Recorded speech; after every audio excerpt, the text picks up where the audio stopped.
Done. Good morning. आज हम लोग अ लेटर टू गॉड का पार्ट 3 देखेंगे और आज हम पूरा ये चैप्टर क्या कर लेंगे, फिनिश कर लेंगे। इंटरेस्टिंग चैप्टर रहा है अभी तक ये। आगे क्या होता है लेंचो को, क्या वो पैसा पाता है, पूरा पाता है कि आधा पाता है, फिर वो उस पैसे से क्या करता है, ये सारी चीज़ें हम कहाँ देखेंगे इसमें। तो चलिए चैप्टर स्टार्ट करते हैं। One of the employees who was a postman and also help at the post office. One of the employees मतलब कर्मचारियों में से एक कर्मचारी। Employees, one of the employees का मतलब क्या हो गया, वहाँ पे जितने कर्मचारी थे उसमें से एक employ. Who was a postman, जो किस पोस्ट पर था, पोस्टमैन के पोस्ट पर था। And also help at the post office, और इसके साथ साथ वो पोस्ट ऑफिस में लोगों की क्या करता था, मदद भी करता था। वेन टू हिज बॉस, वो अपने बॉस के पास जाता है, लाफिंग हर्टली, जोर जोर से हंसते हुए। And showed him the letter to God, और उनको पत्र दिखाता है। और पत्र किसका है, भगवान को लिखा गया पत्र है। इस पत्र को क्या कर रहा है, उनको दिखाता है। ठीक है। Never in his career as a postman,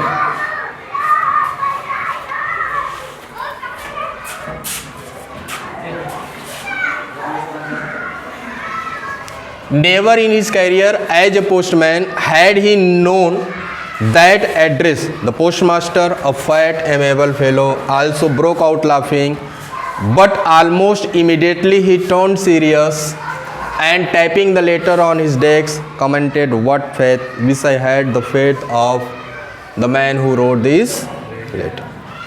Never in his career, अपने पूरे कैरियर में कभी भी नहीं। एज अ पोस्टमैन, एक पोस्टमैन के रूप में, एक पोस्टमैन के रूप में उसने अपने करियर में कभी भी नहीं। Had he known that address, वह इस एड्रेस को जानता। तो जो पोस्टमास्टर और पोस्टमैन होते हैं, जिस एरिया के होते उस एरिया के लगभग सारे एड्रेस उनको पता होता, तभी ना लेटर को डिलीवर करेंगे वो। तो सारा एड्रेस उनको पता रहता है। लेकिन ये ऐसा एड्रेस था जिसको उसने अपने पूरे कैरियर में कभी भी जाना नहीं है, क्योंकि कोई कभी ऐसा लेटर लिखा ही नहीं था। द पोस्टमास्टर, अब थोड़ा सा इसमें पोस्टमास्टर के बारे में बता रहा है कि आखिर पोस्टमास्टर कैसा है। द पोस्टमास्टर अब फैट, मोटा है।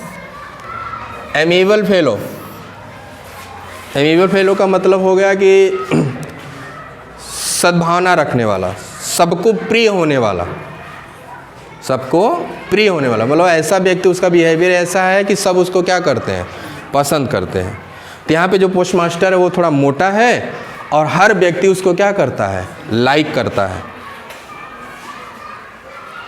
आल्सो ब्रोक आउट लाफिंग, वो भी हंसने लगा। जब वो भी लेटर देखा कि ये लेटर तो गॉड को लिखा गया है, तो वो भी हंसने लगा। But almost immediately he turn serious, लेकिन अचानक क्या हो जाता है, वो टर्न सीरियस, वो गंभीर हो जाता है। पहले तो हंसना चालू किया, फिर उसके माइंड में कोई बात ऐसी आई, सडनली वो क्या हो जाता है, एकदम सीरियस हो जाता है, गंभीर हो जाता है। And typing the later on his desk, और फिर वो क्या करता है, लेटर को टाइपिंग, ऐसे ऐसे पीटना, वो अपने डेस्क पे लेटर को पीटता है। कमेंटेड, फिर एक टिप्पणी करता है। टिप्पणी क्या है उसकी, व्हाट फेथ, कैसा फेथ है, कैसा विश्वास है।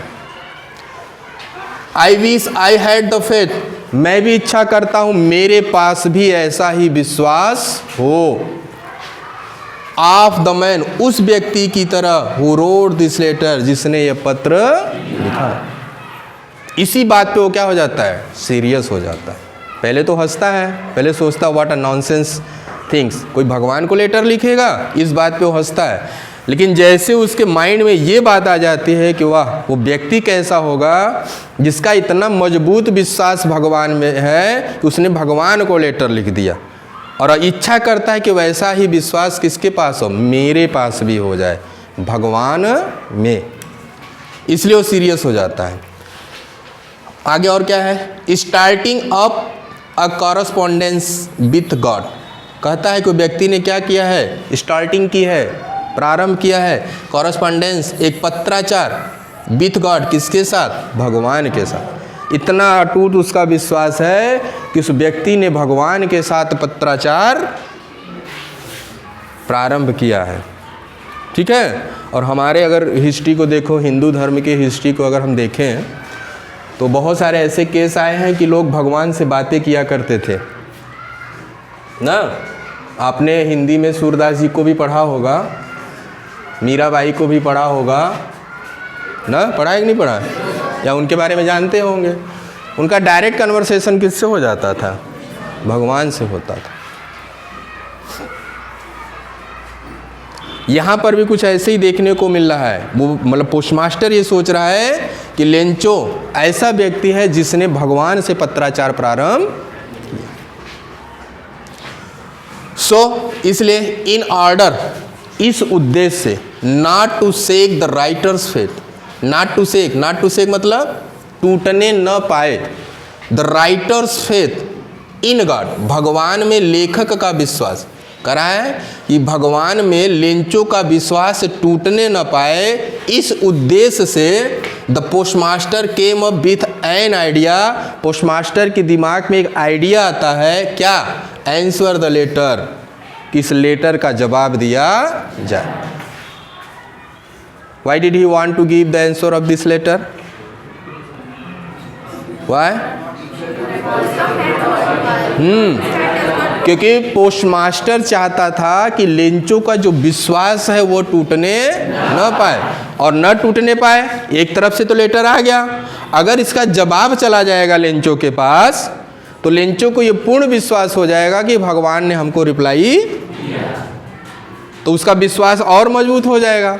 इसलिए उसके दिमाग में आया कि इस पत्र का क्या किया जाए, इस लेटर का क्या किया जाए, रिप्लाई किया जाए, जवाब दिया जाए। But when he opened it, लेकिन जब वो लेटर को खोलता है,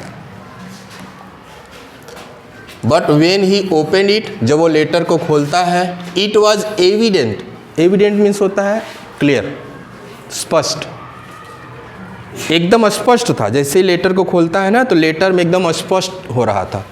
इट यहाँ पे किसके लिए यूज किया गया है, ये माइंड में हमेशा रखना है, यहाँ से क्वेश्चन पुटअप हो जाता है। इट किसके लिए है, या open it,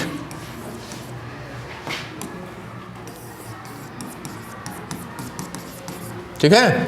it was evident, यहाँ पे स्पष्ट था, दैट टू आंसर इट, जब वो उत्तर देना चाह रहा था, आंसर देना चाह रहा था, तो जैसे वो लेटर को खोलता है लेटर में स्पष्ट हो जाता है। क्या बात स्पष्ट हो जाती है, he needed something more than goodwill, ink and paper. उसने देखा पेपर में, लेटर में, कि उसको कागज, स्याही और सद्भावना के अतिरिक्त किसी दूसरे चीज की जरूरत है। वो लेटर पढ़ता है ना तो पोस्टमास्टर को ये फील हो जाता है कि जो राइटर्स है ना उसको पेपर नहीं चाहिए, उसको इंक नहीं चाहिए, उसको सद्भावना नहीं चाहिए, गुडविल नहीं चाहिए, गुडलक नहीं चाहिए, उसको क्या चाहिए, कुछ और चीज की उसको जरूरत है। Open the door.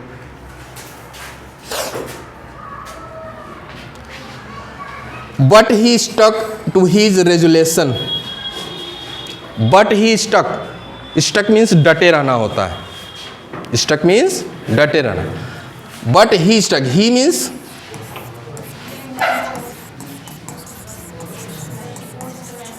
Postmaster, stuck, stuck means डटा था एकदम, to his resolution, resolution means होता है अपनी प्रतिज्ञा पर, अपनी डिटर्मिनेशन पर। जो पोस्टमास्टर था वो अपनी डिटर्मिनेशन पर, अपने निर्णय पर अडिग था। क्या था, अडिग, कि मैं तो जवाब दूंगा ही दूंगा, भले ही इसको दूसरी चीज की जरूरत है लेकिन मैं उसका जवाब दूंगा। तो क्या करता है फिर वो, ही आस्क्स फॉर मनी, वो पैसा मांगता है। आस्क्स फॉर मीन्स होता है मांगना। ही आस्क्स फॉर मनी, वो पैसा मांगता है। फ्रॉम हिज एम्प्लॉइज, अपने कर्मचारियों से। He himself gave part of his salary, वो अपने सैलरी का एक हिस्सा भी दे देता है। अब आपको इतना तो क्लियर हो गया होगा कि लेंचो को किस चीज़ की ज़रूरत है। क्योंकि अगर वो पैसा कलेक्ट कर रहा है तो मतलब वो जवाब भी देना चाह रहा है, और उसके बाद वो पैसा कलेक्ट कर रहा है तो मतलब लेंचो को पैसे की ज़रूरत। और आपने ऊपर भी तो यही पढ़ा, he himself gave a part of his salary, वो अपने सैलरी का एक हिस्सा दे देता है। And several friends of his, अपने अनेकों मित्रों से भी पैसा लेता है। वर ओब्लाइज टू गिव समथिंग, जो कुछ न कुछ आभार के स्वरूप में देते हैं। किस रूप में? For an act of charity, दानशीलता के कार्य के रूप।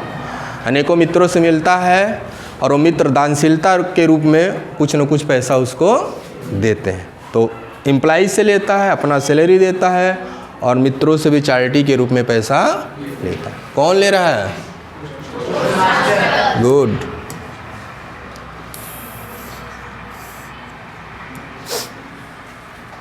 It was impossible for him.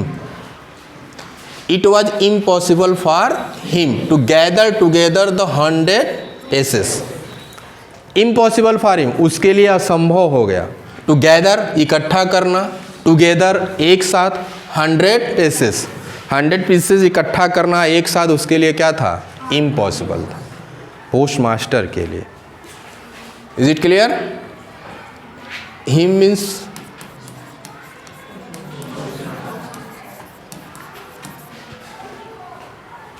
so he was able to send the farmer only a little more. अब जब वो 100 pieces नहीं इकट्ठा कर पाया तो कितना इकट्ठा किया? Send the farmer only a little more than half, मतलब आधा से थोड़ा ज़्यादा। उसने आधे से थोड़ा, अब 100 है तो 100 का 50% कितना हो जाएगा? 50, 50 से थोड़ा सा ज़्यादा उसने भेजा। He put the money in an envelope, एक envelope में वो पैसा डालता है। एड्रेस टू लेंचो, उस पर लेंचो का एड्रेस लिखता है। And with it a letter containing only a single word, और उसमें एक पत्र भी डालता है जिसमें सिर्फ एक शब्द रहता है। एज ए सिग्नेचर, हस्ताक्षर के रूप में। उस लेटर में कौन सा शब्द है? God. Why you mention God?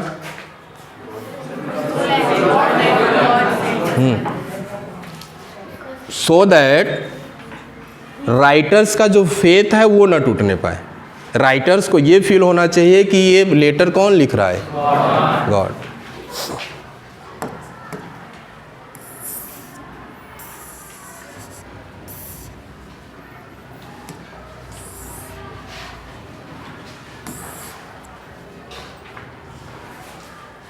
The following Sunday, आने वाले रविवार को, लेंचो केम ए बीट अर्लियर देन यूजुअल, पहले जिस समय पे लेंचो आता था उससे थोड़ा पहले आ गया, जल्दी आ गया। To ask if there was a letter, ये पूछने के लिए कि क्या कोई पत्र है। फॉर हिम, उसके लिए, समय से पहले आता है और ये पूछता है कि क्या उसके लिए कोई पत्र है। It was the postman himself, और पत्र देने के लिए कौन है? पोस्टमैन हिमसेल्फ, खुद से पोस्टमैन आया है। Who handed the letter to him, postman ने ही उसको लेटर थमाया। वाइल द पोस्ट मास्टर, और जो पोस्ट मास्टर है, एक्सपीरियंसिंग, अनुभव कर रहा है। द कंटेंटमेंट मीन्स होता है संतुष्टि का। ऑफ ए मैन, एक व्यक्ति की तरह। Who has perform a good deed, जिसने बहुत अच्छा कार्य किया। बहुत अच्छा कार्य करने वाले को जिस प्रकार की संतुष्टि होती है, उसी प्रकार के संतुष्टि का अनुभव कौन कर रहा है? पोस्टमास्टर कर रहा है। Looked on from his office, और वही पोस्टमास्टर जो संतुष्टि का अनुभव कर रहा है, अपने ऑफिस से खड़ा होके देख रहा है और उस व्यक्ति की तरह संतुष्टि का अनुभव कर रहा है जिसने बहुत ही महान कार्य किया।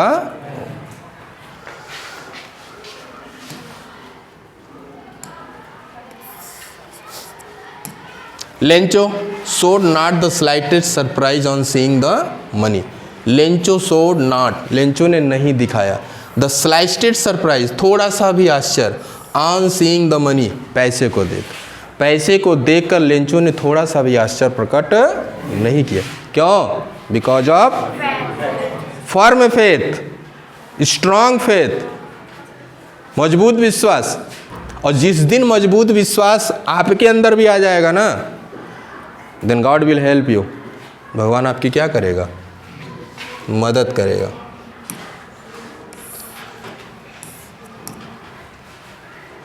सच वाज हीज कॉन्फिडेंस, ऐसा उसका क्या था? कॉन्फिडेंस था, ऐसा उसका आत्मविश्वास था, इसलिए वो पैसा को देखता और थोड़ा सा भी आश्चर्य प्रकट नहीं करता है।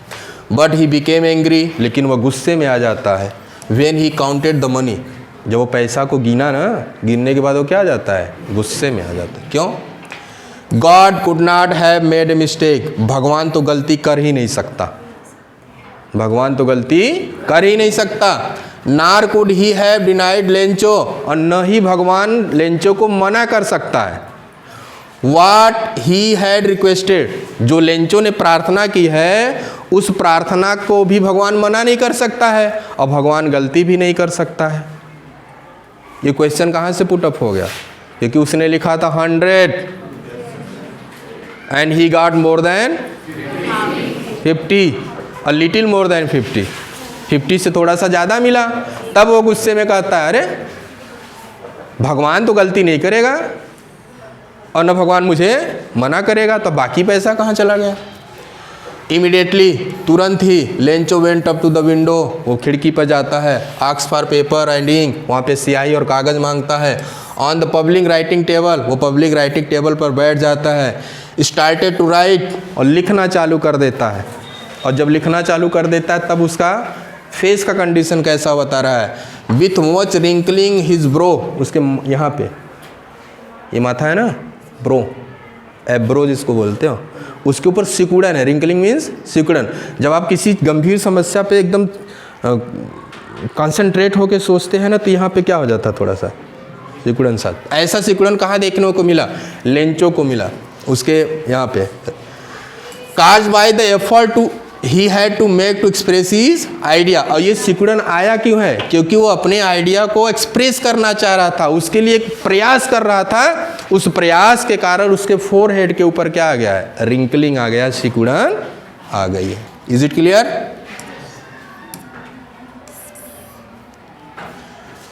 व्हेन ही फिनिश्ड, जब उसने लिखना खत्म कर लिया, he went to the window, वो खिड़की पे जाता है। बाय ए स्टैम्प, एक वहाँ पे टिकट खरीदता है।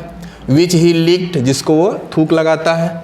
And then affix to the envelope, फिर उसको इन्वेलप पे चिपका देता है। With blow of his fist, चिपकाने के बाद एक मुक्का उस पर मारता है। ये चिपकाने का तरीका।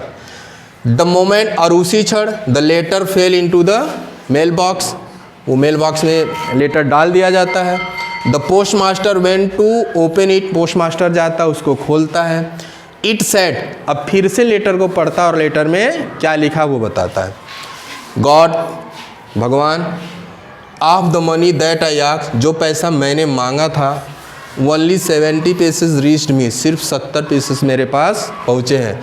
सेंड मी द रेस्ट, बचा हुआ जो पैसा वो मुझे भेज दीजिए। Since I need it very much, क्योंकि इसकी मुझे बहुत ज़्यादा ज़रूरत है। But don't send it to me through the mail, लेकिन इसको मेल से मत भेजिएगा, अब चिट्ठी उट्ठी वाले तरीके से मत भेजिएगा। Why? Because the post office employees, क्योंकि जो पोस्ट ऑफिस के कर्मचारी हैं ना, are a bunch of crooks, ये लोग क्या हैं? लुटेरों के झुंड हैं। आगे अपना सिग्नेचर करके लिख देता है Lencho. Is it clear? I have finished chapter number 1, and tomorrow I will start